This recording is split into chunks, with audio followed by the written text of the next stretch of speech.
Olá, vamos a mais uma aula da série Dispositivos Eletrônicos. Aula de hoje, retificador não controlado monofásico. O retificador será construído com diodos de potência. Vamos aplicar as configurações meia onda, center tape e ponte de Wheatstone em cargas resistivas e indutivas. E um conjunto de variáveis quantitativas e qualitativas. Eu sou o professor Ângelo Márcio de Paula. Boa aula! Iniciaremos pelo diodo. O diodo apresentado é um diodo considerado de baixa potência, porque a corrente que ele suporta é muito pequena. Por exemplo, o N4001 suporta 1 ampere. Assim vamos construir fontes de tensão pequenas, 5 volts 1 ampere, 12 volts, assim por diante. O nosso estudo precisa de diodos de alta corrente, os denominados diodos de potência, para a construção dos retificadores citados. A curva característica do diodo não importa se ele é de baixa ou alta potência. Ambos terão uma polarização inversa, com a corrente na casa de microamperes ou menor, considerado uma corrente reversa, e uma região de polarização direta, que é a região de condução da corrente de trabalho. Ele pode ser construído com silício 0,7 volts ou com germânio 0,3 volts. Em se tratando dos valores envolvidos nos retificadores de potência, esses valores serão desconsiderados nos cálculos.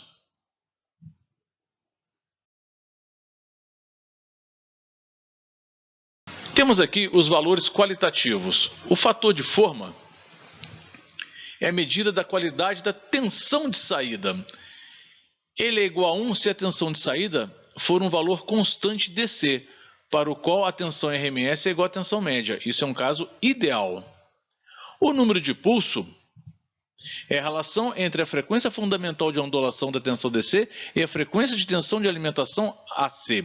O fator de ondulação é a relação entre o valor RMS da componente AC e o valor da componente DC. Idealmente, o fator de ondulação deve ser igual a zero. Isso será melhor explanado quando estivermos resolvendo os exercícios.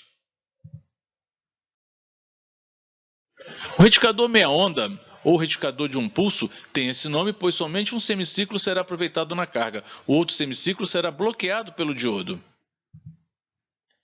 As cargas são resistivas e indutivas. Vamos estudar cada caso individualmente.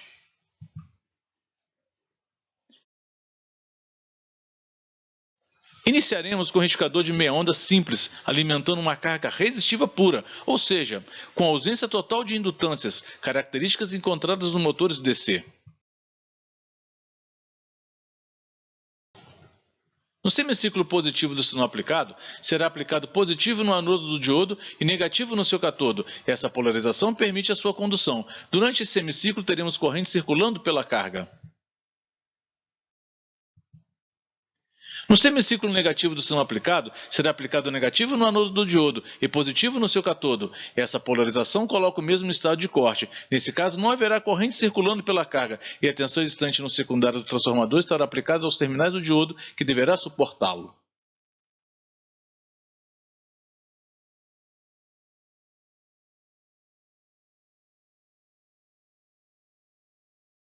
Temos valores quantitativos, que são tensão média na carga corrente média, tensão eficaz, corrente eficaz no diodo e tensão reversa no diodo. Mais potência de saída DC e potência de entrada AC. Também será possível determinar o fator de potência pela potência ativa e potência aparente e eficiência do retificador. E os valores qualitativos são fator de forma, número de pulso e fator de ondulação. O retificador de meia onda com carga indutiva, ou seja, agora vamos aplicar esse retificador em um motor.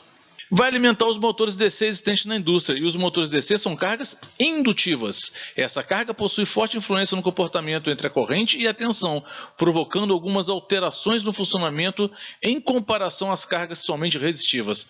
Resumindo, carga resistiva É fácil, molinho. Quando entra o indutor, as coisas mudam. Quando a carga é indutiva, a tensão fica adiantada em relação à corrente. Agora imagina o que pode acontecer se a tensão VK do diodo é zero, mas ainda tem corrente no circuito. Essa corrente tende a manter o diodo conduzindo e, consequentemente, essa mesma corrente vai direto para a carga. Devido à presença da indutância, o diodo não se bloqueia quando ômega-t igual a π. O bloqueio ocorre no ângulo θ, que é π mais φ, que é superior a π, obviamente. Enquanto a corrente de carga não se anula, o diodo se mantém em condução e a tensão de carga para os ângulos superiores a π torna-se instantaneamente negativa. Esse efeito provocará uma diminuição na tensão média. No semiciclo positivo do sinal aplicado, durante o intervalo de 0 a π sobre 2, a fonte de tensão Vs aumenta de 0 até o valor positivo máximo, enquanto a tensão no indutor Vl se opõe à variação da corrente através da carga. Ainda no semiciclo positivo, porém no intervalo π sobre 2 a π, a fonte de tensão diminui de seu valor positivo máximo até 0. Ao mesmo tempo, a tensão induzida terá revertido sua polaridade e irá se opor à diminuição na corrente. Isto é, ela agora ajuda a corrente direta do diodo. Em π, a fonte de tensão se inverte e começa a aumentar até atingir o seu valor negativo máximo. Entretanto, a tensão no indutor é ainda positiva e sustenta a condução direta no diodo até reduzir-se a zero, ponto em que o diodo bloqueia. Embora o diodo esteja inversamente polarizado, há nele um fluxo de corrente até que o ângulo θ igual a π mais φ seja alcançado. Isso é consequência da energia armazenada no campo magnético que retorna à fonte. Está aí o efeito do indutor como carga.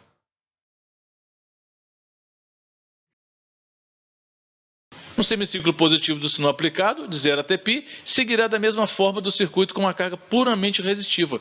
O diodo está polarizado diretamente, logo a tensão na carga será a mesma no semiciclo positivo da fonte Vs. Porém, durante esse período, a energia transferida a partir da fonte AC é armazenada no campo magnético que envolve o indutor. A corrente e o indutor não pode variar de maneira instantânea. Portanto, ela aumenta gradualmente até alcançar o seu valor máximo. Observe que a corrente não atingirá o valor de pico quando a tensão estiver no máximo. Isso é consistente com o fato de a corrente em um indutor ficar atrasada em relação à tensão. Quando a fonte de tensão diminuir, a corrente começará a decrescer de modo gradual e chegará a zero, quando toda a energia armazenada pelo indutor for passada para o circuito. A corrente na carga existe pouco mais da metade do período inteiro, representado por φ. Ao mesmo tempo, o campo magnético, que se extingue, conecta-se ao indutor e induz uma tensão que se opõe à diminuição na tensão aplicada. Logo que a corrente chegar a zero, o diodo finalmente ficará reversamente polarizado e permanecerá desligado durante o resto do ciclo negativo. Se a indutância L da carga for aumentada, o diodo conduzirá por mais tempo durante o ciclo. Basicamente, a tensão média na carga e a corrente média na carga serão afetadas quando a carga for um indutor. Esse circuito tem uso limitado em altas potências, porém é muito rico didaticamente, pois todos os conceitos estudados serão reaproveitados nos riscadores mais complexos. O circuito com carga indutiva apresenta uma tensão negativa na carga, acarretando uma diminuição da tensão média. Esse problema será solucionado instalando um diodo D2 em paralelo com a carga RL, denominado Freewheeling Diodes. Traduzindo, roda livre. Não gosto desse nome. Vamos usar diodo de retorno se o inglês for complicado. Essa afirmação, aquela lá da carga indutiva sem o diodo de retorno, quando a fonte de tensão diminuir, a corrente começará a decrescer de modo gradual e chegará a zero, quando toda a energia armazenada pelo indutor for passada para o circuito. A corrente na carga existe pouco mais da metade do período inteiro, representado por φ. Pois é. O FWD, o diodo de retorno adicionado em paralelo com a carga indutiva, proporcionará um caminho para a liberação de energia armazenada no indutor, enquanto a tensão da carga cai para zero. Então, ele impede o surgimento de uma tensão negativa na carga, o que acarretaria um aumento no valor médio da tensão de saída. Então, no semiciclo positivo do sinal aplicado, D1 conduz fornecendo energia para a carga. No semiciclo negativo do sinal aplicado, D2, que é o diodo de retorno, conduz e propicia um caminho alternativo para a corrente na carga. Nesse intervalo de condução, o diodo D1 fica reversamente polarizado e para de conduzir. Como D2 está em paralelo com a carga e considerando o diodo ideal, no semiciclo negativo do sinal aplicado, o valor da tensão de saída será zero. O diodo de retorno, por ser um caminho para a liberação de energia armazenada no indutor, ajuda a impedir que a corrente na carga chegue a zero e, desse modo, reduz a ondulação.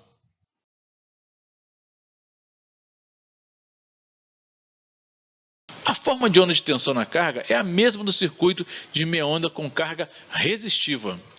As principais variáveis atingidas são corrente na carga, potência de saída, fator de potência e fator de ondulação. Percebe-se que eliminou a parte negativa da tensão de saída e provocou um efeito de alisamento na corrente na carga. A corrente dependerá da carga. Quanto maior a indutância, mais plana se torna a corrente da carga. Em se tratando de uma corrente quase constante, o valor da tensão média se iguala ao seu valor eficaz. Bom, aqui também temos um conjunto de variáveis: corrente na carga, potência de saída, potência de entrada, fator de potência. Essas são as principais variáveis que foram atingidas com a utilização do diodo de retorno numa carga indutiva. Chegamos ao retificador center tape, a segunda configuração a ser estudada. O retificador monofásico de meia onda não possui uma aceitação na indústria devido à sua baixa tensão média de saída, da pouca eficiência e do alto fator de ondulação, ou seja, possui uma série de limitações que serão eliminadas com o uso do retificador em onda completa. As cargas também serão resistivas e indutivas, mas esse retificador possui uma característica imposta pelo transformador com terminal central, o center tape. Trata-se do retificador meia onda com ponto neutro, onde o transformador apresenta uma derivação central capaz de dividir a saída VS em VS1 e VS2. Ou seja, são dois meia ondas formando uma onda completa. Quando o VS1 estiver no semiciclo positivo, o diodo D1 estará com seu anodo positivo e, portanto, conduzirá. No mesmo instante que VS1 é positivo, VS2 é negativo, e este potencial é aplicado no anodo do diodo D2. Por isso, o diodo D2 comporta-se como um circuito aberto, não conduzindo.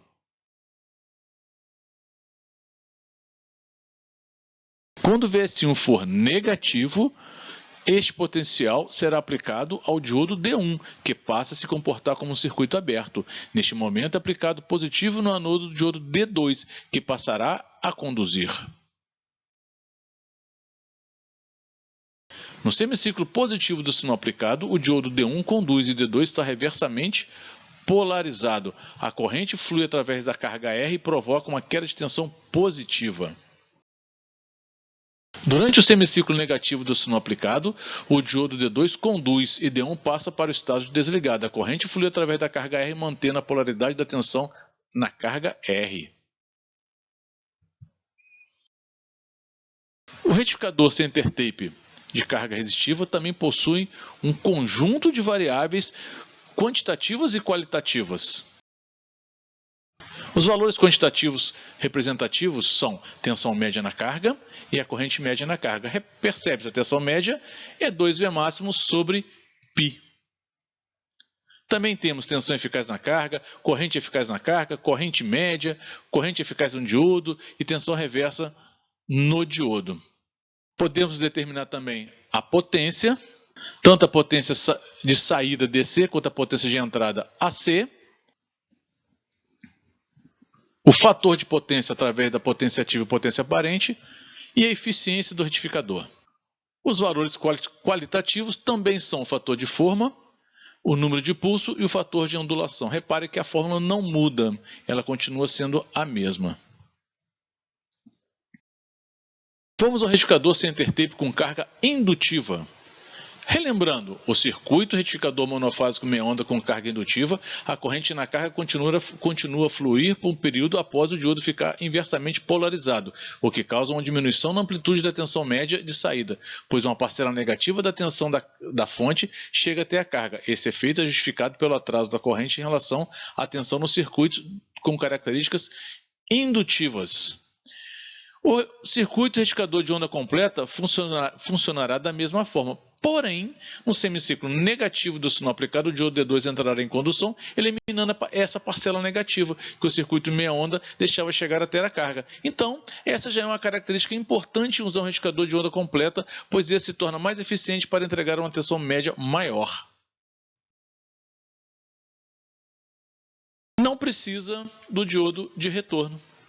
O circuito retificador de onda completa funcionará da mesma forma, porém no semiciclo negativo do sinal aplicado, o diodo D2 entrará em condução, eliminando a parcela negativa que no circuito meia onda deixava chegar até a carga. Então, essa já é uma característica importante em usar um retificador de onda completa, pois esse se torna mais eficiente para entregar uma tensão média maior. A corrente na carga alcançará o valor máximo quando a fonte de tensão Vs for igual a zero. Quando o Vs aumenta em amplitude durante o intervalo de 0 a π/2, o indutor se oporá ao fluxo de corrente e armazenará energia em seus campos magnéticos. Em π/2, quando o Vs alcançar o seu máximo, a corrente na carga estará em seu mínimo. Apenas reforçando alguns pontos, no intervalo entre π/2 e π, quando a fonte de tensão diminuir em amplitude, a tensão no indutor se oporá ao processo de diminuição da corrente na carga, como se fosse uma ajuda à tensão da fonte. Portanto, a corrente na carga aumentará até um valor máximo, quando então Vs igual a zero. O processo continua para cada semiciclo da onda senoidal retificada. A corrente na carga nunca vai a zero, uma vez que a energia armazenada no campo mantém o seu fluxo.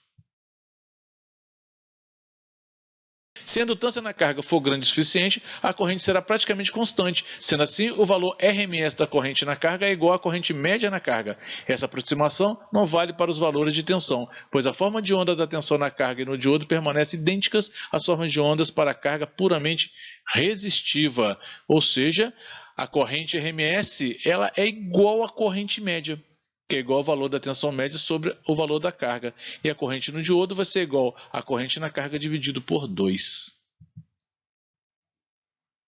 Quanto mais indutiva for a carga, mais a forma de onda vai se tornando retangular. Chegamos ao retificador ponte de Wheatstone. O nome do circuito é sugestivo, pois os diodos estão conectados no formato do circuito cujo nome é uma ponte de Wheatstone. Esse circuito tem o inconveniente de usar mais 2 diodos, total de 4, e não será necessário usar um transformador com tomada central, obtendo a carga uma tensão com 2 pulsos. O uso do transformador não é um inconveniente. Também será aplicado em cargas resistivas e principalmente em cargas indutivas. No semiciclo positivo do sinal aplicado, no caso de carga resistiva, será aplicado positivo no anodo de D2 e negativo no cátodo de D3. As tensões sobre eles polarizam-os diretamente. Esses diodos conduzindo farão que circule uma corrente na carga no sentido indicado. No semiciclo negativo do sinal aplicado, será aplicado negativo no cátodo de D1 e positivo no anodo de D4. As tensões sobre os diodos D1 e D4 estão polarizando-os diretamente. Esses diodos conduzindo farão com que circule uma corrente na carga no sentido indicado, que coincide com o sentido na carga.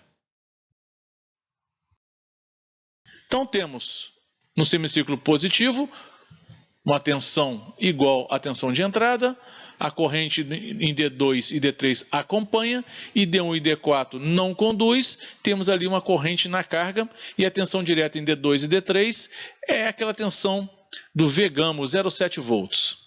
No semiciclo negativo do sinal aplicado, também teremos tensão na carga, pois são 2 pulsos, a corrente ID2 e D3 nesse caso é 0, porém, ID1 e D4 estarão conduzindo, levando corrente para a carga. E os diodos D2 e D3 deverão suportar a tensão da fonte, pois estarão reversamente polarizados.